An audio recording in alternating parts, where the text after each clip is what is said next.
बिस्मिल्लाहिर्रहमानिर्रहीम अल्लाहुम्मा सल्लि अला मुहम्मदिन व अला आलि मुहम्मद। अस्सलाम वालेकुम नाज़रीन, मैं हूं आपका मेज़बान खालिद शमील और आप देख रहे हैं मेरा यूट्यूब चैनल। नाज़रीन, हैकर्स की लड़ाई में इस वक्त जो है कि बड़ों की मुलाकात की ख़बरों की बाज़गश्त भी सुनाई दे रही है। और पहले जो हैकर्स का निशाना पीडीएम की लीडरशिप और बिलखसूस प्राइम मिनिस्टर शहबाज शरीफ और उनकी भतीजी मरीम नवाज़ साहिबा जो पाकिस्तान मुस्लिम लीग नून की वाइस प्रेसिडेंट भी हैं कि वो उनके निशाने पर थी और उनके बारे में ऑडियोज़ लीक हो रही थी।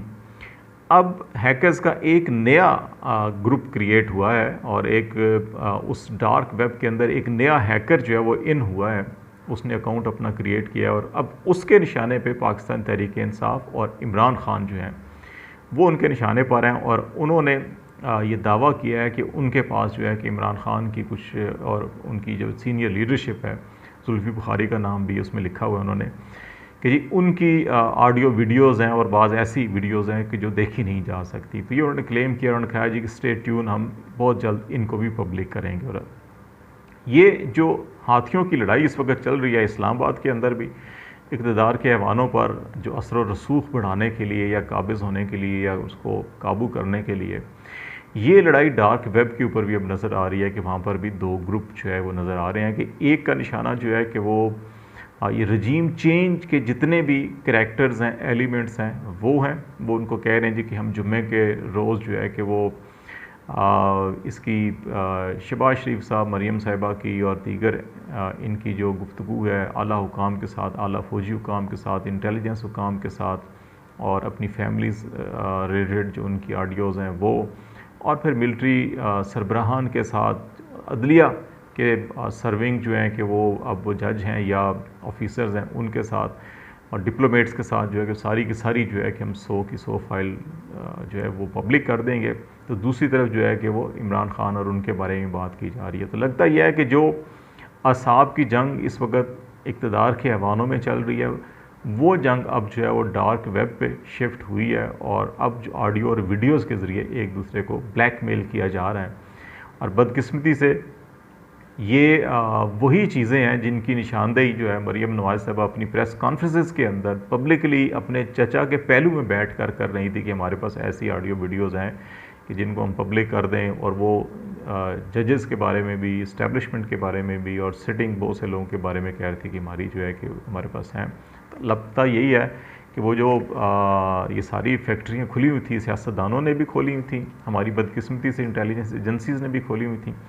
इस सारे अमल के दौरान कोई ये नहीं सोच रहा कि पाकिस्तान का चेहरा कितना दागदार हो रहा है दुनिया के अंदर। पाकिस्तान के ये जो चीफ़ एग्जेक्टिव है, प्राइम मिनिस्टर है, ये शख्स नहीं होता, ये इमरान खान, शहबाज शरीफ, नवाज़ शरीफ, यूसुफ रज़ा गिलानी या कोई और शख्स नहीं होता, ये पाकिस्तान का एग्जेक्टिव चीफ़ होता है। हम उसके मुंह पे कालख मलने की जो हरकत कर रहे हैं बेसिकली, वो हम अपने चेहरे के ऊपर, अपने मुल्क के चेहरे के ऊपर कालख मल रहे होते हैं। और जो ये सारी सिचुएशन इस वक्त बनी हुई है, बड़ी एम्बैरेसिंग, सिर्फ हमारी चीफ़ एग्जेक्टिव के लिए नहीं बल्कि पूरे मुल्क के लिए है कि दुनिया हमारा मजाक उड़ा रही है कि पाकिस्तान में किस किस्म की सियासत हो रही है। लेकिन इस सारी सिचुएशन के अंदर जो नया अब डार्क वेब के ऊपर ग्रुप क्रिएट हुआ है और वो अब टारगेट क्या कर रहा है, वो इमरान खान को टारगेट कर रहा है, पीटीआई को टारगेट कर गया। और जो पहला ग्रुप था उसने फिर जवाबन एक और हमला किया और उन्होंने कहा जी कि जनाब जनरल नंबर 13 भी तैयार हो जाए, उनकी ऑडियोज़ जो है कि हम लीक करने जा रहे हैं। अब वो जनरल नंबर 13 कौन है? अगर आप आर्मी की इस वक्त सीनियरिटी लिस्ट देखें तो उसमें बदकिस्मती के साथ इस वक्त ये जो सारी सिचुएशन है, अब देखें कि हमारा चीफ़ एग्जेक्टिव महफूज नहीं है, हमारी जुडिशरी महफूज नहीं है, हमारी डिप्लोमेटिक कम्युनिटी महफूज नहीं है, हमारे पॉलिटिशियंस महफूज नहीं है, हमारी मिलिट्री लीडरशिप महफूज नहीं है, हमारी इंटेलिजेंस लीडरशिप महफूज नहीं है कि सारे गंदे खेल के अंदर ये सब कुछ क्या हो रहा है। और ये जनरल नंबर 13 हमारी प्राइम इंटेलिजेंस एजेंसी के सरबराह हैं, जिस नैरेटिव में इस वक्त 13 नंबर पर हैं, उनके बारे में ये कहा जा रहा है कि उनकी ऑडियोज़ भी लीक की जाएंगी। तो इसका मतलब यह है कि इस सारे के सारे मामले के अंदर, और नेशनल सिक्योरिटी कमेटी का इजलास, उसका इलामिया देखें, उसके अंदर भी संजीदगी का ये आलम है कि अभी तक किसी एक फ़र्द को मुअत्तल नहीं किया गया। इतना बड़ा सिक्योरिटी ब्रीच हो गया और जो लोग इस पर ज़िम्मेदार थे उन पर नहीं हुआ। प्राइम मिनिस्टर ऑफिस से जो है कि ऑडियोज़ अब ख़ुद जारी की जा रही हैं और उसके ऊपर इंटीरियर मिनिस्टर और लॉ मिनिस्टर प्रेस कॉन्फ्रेंस कर रहे हैं और फिर उसी इंटीरियर मिनिस्टर को हाई पावर कमेटी का चेयरमैन भी बना रहे हैं। तो ये सारी सिचुएशन जो है कि इंतहाई जो तकाज़ा करती थी जितने बड़े लेवल के ऊपर इकदाम का, उतने लेवल के ऊपर इकदाम नहीं हो रहे। इससे लगता ये है कि शायद ये बाहर के हैकर्स नहीं है, ये हमारी अंदर की वो गलीज़ सियासत है जिसके नतीजे में हम एक दूसरे के कपड़े उतार के चौराहे में लटका रहे हैं, ये देखे बगैर कि इससे जो है कि किसी शख्सी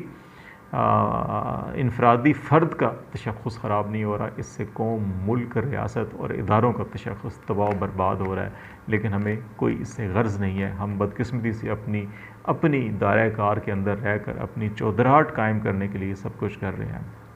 अब इस सारी सिचुएशन के अंदर बहुत से जो दर्द दिल रखने वाले लोग हैं, उनका ये ख़्याल है कि ये सारा का सारा जो है, ये जो मैस क्रिएट हुआ है, इसके अंदर 6-7 बड़े फैक्टर हैं। एक ये कि इस वक्त हमारी जो पॉलिटिकल लीडरशिप है और जो हमारी इंस्टीट्यूशनल लीडरशिप है, जो हमारे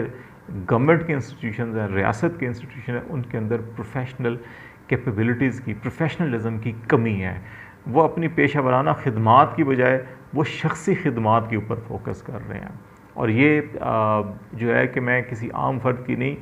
ये बड़े high level senior retired bureaucrat, retired generals की मैं बात कर रहा हूँ कि वही उनका कंसेंसस है कि इस वक्त क्यों ये मैस क्रिएट हुआ है। नंबर 1 कि प्रोफेशनलिज्म की कमी है। नंबर 2 कि इस वक्त अकरबा परवरी और अपना बंदा हर जगह पे बिठाना ताकि वो हमारे मफादात के लिए, हमारे मकासद के लिए काम करे, ना कि मुल्क और कौम के मफाद या मुल्क और कौम के जो है कि तहफ़्फ़ुज़ और सलामती के लिए काम करे। उसकी बजाय जो है कि अपने ज़ाती मफादात इस वक्त और पॉलिटिक्स जो है कि वो तरजीहात है। फिर जो है कि ये तरजीहात का गलत तयन जो है, इसकी वजह से फिर अकाउंटेबिलिटी का फुकदान हो गया कि नैब कानून तो हमने बदल ही दिया, लेकिन अब जो इंटरनल अकाउंटेबिलिटी होती है वो भी इस वक्त तबाह बर्बाद हुई है। हर कोई जो है कि तलवारें और न्यामे से निकाली हुई हैं तलवारें और अपनी बंदूकें कसी हुई हैं एक दूसरे के ख़िलाफ़, और कोई मौका हम हाथ से नहीं जाने दे रहे कि किस तरह से दूसरे को ज़ेर करना है और ख़ुद जो है कि अपने काबज़ होना है हर जगह के ऊपर। और इसके अंदर जो है ताकत का गलत इस्तेमाल हो रहा है कि क्या करना है क्या नहीं करना, कोई रेड लाइंस नहीं है। इस वक्त वो जंग चल रही है मफादात की कि इसमें सब जायज़ करार दिया गया है। करप्शन को हर कोई अपना हक समझता है और इसके ख़िलाफ़ कोई बात करने के लिए तैयार नहीं है। और इस सारी सिचुएशन के अंदर जो है कि हमें जो ख़तरात थे हॉस्टाइल इंटेलिजेंस एजेंसी से, वो एक तो हमारे वैसे पेनिट्रेशन कर चुकी हैं, लेकिन जो काम उन्होंने करना था वो बदकिस्मती से हम ख़ुद भी कोई काम कर रहे हैं कि वो काम करें या ना करें, हम खुद ऐसे काम कर रहे हैं कि मुल्क के मुँह के ऊपर कालक हमलते जा रहे हैं। तो ये कंसेंसस है। और इस सारी सिचुएशन के अंदर इन अफराद और लोगों की ये राय ये है इस वक्त जो एक बड़ी जो इंटेलेक्चुअल डिबेट है वो ये है कि जी के पॉलिटिशियंस ने तो हमेशा सियासत करनी है, उसको मुख्तलिफ इश्यूज़ चाहिए जिसके ऊपर वो प्ले अप करता है, वो खेलता है। इस वक्त PDM भी कर रही है, पीपल्स पार्टी भी, नून लीग भी, JUI, जमात इस्लामी, तहरीक इंसाफ, इस्टेब्लिशमेंट हमारी इतना बड़ा जो हमारा इस्टेब्लिशमेंट का सेक्रेटेरिएट है पब्लिक रिलेशन का, वो भी बयानियाँ बनाता है, उसके ऊपर खेलता है, उसके ऊपर जो है कि सारा को सारा अपनी सपोर्ट क्रिएट करता है। और दुनिया भर के अंदर इस वक्त यही बयानियाँ कि अगर जंग है तो उसके अंदर तो यही होता है, वो तो करना है उन सब ने। लेकिन हमारे जो इदारे होते हैं कौमी सलामती के दिफा के इदारे, उन्होंने कॉन्स्टिट्यूशनल रोल के तहत मुल्क के ख़िलाफ़ साजिश है, मुदाखलत है या झारियत है या हमला है, उसका दिफा करना होता है। साजिश और मुदाखलत की एक्टिविटीज़ को नाकाम बनाना होता है। तो क्या इस सारी रजीम चेंज तनाजुर के अंदर हम चाहे उसको साजिश कहें चाहे मुदाखलत, तो हमने इस्टेब्लिशमेंट NSC की 2 दफ़ा मीटिंग के अंदर हमने उसको तस्लीम किया कि हाँ खुल्लम खुल्ला मुदाखलत है। तो फिर खुल्लम खुल्ला मुदाखलत है तो जनाब फिर हमने उसकी रोकथाम के लिए, उसकी नाकाम बनाने के लिए हमने क्या किया वो भी बता दें। अगर कुछ नहीं किया तो फिर ये सब कुछ हो रहा है, अवाम जिस ताज़े सीख पा है सड़कों पर निकले हुए, तो उनका जेन्युइन इशू है, फिर तो वो ठीक कह रहे हैं वो। इसी तरह हमारी अदलिया, अगर अब तनाज़ा ये है कि पॉलिटिकल लीडरशिप का और इस्टेब्लिशमेंट का जी कि ये साजिश है या मुदाखलत है, तो जुडिशरी इसके ऊपर फैसला करती है एक गैर जानबदाराना तरीके से इंक्वायरी करके, कमीशन बिठा करके, अच्छा ये क्या है क्या नहीं और क्या होना चाहिए। उस पे जो है हमारी अदलिया, सदर पाकिस्तान जो रियासत का सरबराह होता है, उसने ख़त लिखा हुआ, अभी तक उसके ऊपर कोई कार्रवाई नहीं हो रही। तो इसलिए हम बदकिस्मती से अपना जो कॉन्स्टिट्यूशनल रोल है, जो हमारी स्टेटमेंटशिप है कि हमें अपने वो हम काम नहीं कर रहे, लेकिन हम ये काम जो है कि जो हमें नहीं करने, एक दूसरे की ऑडियोज़ वीडियोज़ जो है कि वो हम बनाए जा रहे हैं और एक दूसरे के मुंह पे मले जा रहे हैं और अपना मुंह इससे काला किए जा रहे हैं, इसकी रोकथाम बड़ी ज़रूरी है। और इस सारी सिचुएशन के अंदर जहाँ पे क्रिकेट टर्म्स और फलाना और ये सब कुछ चल रहा है, और इन्हीं हालात में बहुत से लोग, दर्द दिल रखने वाले लोग जो हैं कि वो इस वक्त पिंडी, इस्लामाबाद और इस्लामाबाद के अंदर जो स्टेक होल्डर्स हैं, पॉलिटिकल स्टेक होल्डर्स, उनके दरमियान मुफाहमत के लिए भी कोशिशें चल रही हैं, मुलाकातें चल रही हैं। अभी फिर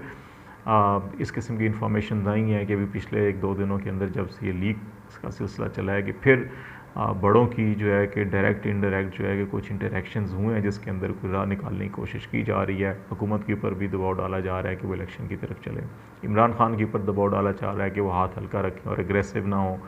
रिकन्सिलिएशन की तरफ आए। उनकी तकरीरों के अंदर कोई नज़र भी आता है कि कहीं कहीं जो है कि वो अब उतना उनका सख्त लहजा नहीं है जितना पहले था। तो ये अब कितनी फ्रूटफुल होती हैं। एक बाज़ लोगों का ख्याल है कि ये आर्मी चीफ साहब जो है पिंडी में क्रिकेट ग्राउंड का ग्राउंड ऑलरेडी मौजूद था, इसमें 501 वर्कशॉप जो है कि पिंडी कैंट के अंदर उनका ग्राउंड था, उसको रेनोवेशन हुई, अपग्रेड किया। तो जनरल साहब वहाँ पर गए, आर्मी चीफ जनरल बाजवा साहब, और उसका इफ्तिताह किया और वहाँ पे ख़ुद विकेट के ऊपर जाके बाकायदा एहतमाम के साथ तस्वीर वीडियो बनाई, रिलीज़ भी किया गया। तो इस वक्त क्योंकि पूरी की पूरी हमारी पॉलिटिक्स भी क्रिकेट की टर्म्स के ऊपर चल रही है कि क्योंकि इमरान खान क्रिकेट के खिलाड़ी था और वो इस वक्त बहुत सारी चीज़ों को ड्राइविंग सीट पे बैठे हुए जो है कि खेल रहे हैं। तो इसलिए बहुत से लोगों का ख्याल है कि ये अभी कुछ मैसेज दिया गया है कि क्रिकेट ग्राउंड से कि जनरल बाजवा साहब जो हैं कि वो भी क्रिकेट के मैदान में आ गए, इमरान खान भी क्रिकेट के मैदान में खड़ा खेल रहा है, बात कर रहा है। तो लेट्स सी, उम्मीद रखनी चाहिए हमें पाकिस्तान की आवाम की मुस्तकबिल की खुशहाली, तरक्की के लिए कि जितना से जल्द ये है कि इस मैस को ख़त्म किया जाए और एक इलेक्शन डेमोक्रेटिक प्रोसेस की तरफ बढ़ा जाए, ताकि चीज़ें जो है कि स्मूथली आगे बढ़ें और ट्रांसपेरेंसी हो और ये सारा का सारा ख़त्म हो। क्योंकि